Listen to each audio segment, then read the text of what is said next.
কয়েকদিনের ভ্যাপসা গরমের পর প্রকৃতিতে আবারও কালবৈশাখীর রণসাজ। তপ্ত রোদে জনজীবন যখন ওষ্ঠাগত, ঠিক তখনই দেশের ৮টি অঞ্চলে তীব্র ঝড় বৃষ্টির বার্তা দিল আবহাওয়া অধিদপ্তর। আজ দেশের উত্তর ও পশ্চিমাঞ্চলের ওপর দিয়ে তীব্র বেগে ঝড়ো হাওয়া বয়ে যাওয়ার শঙ্কা রয়েছে।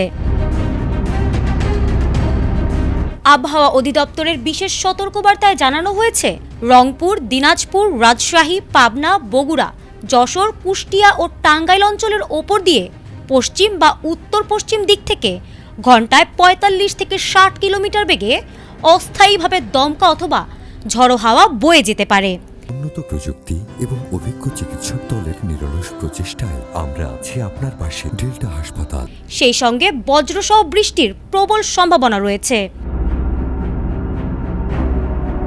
ঝড়ো আবহাওয়ার কারণে এই ৮টি অঞ্চলের নদীবন্দরগুলোকে ১ নম্বর সতর্ক সংকেত দেখাতে বলা হয়েছে।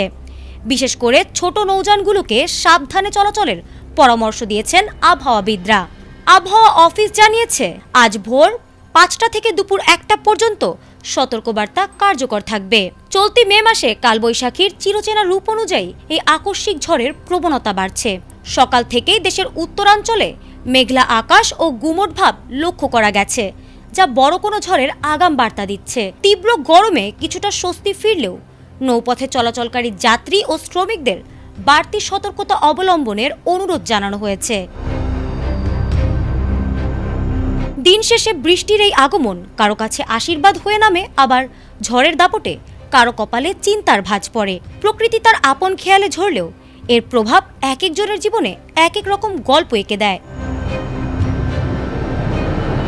ফারহানা হক, এটিএন বাংলা।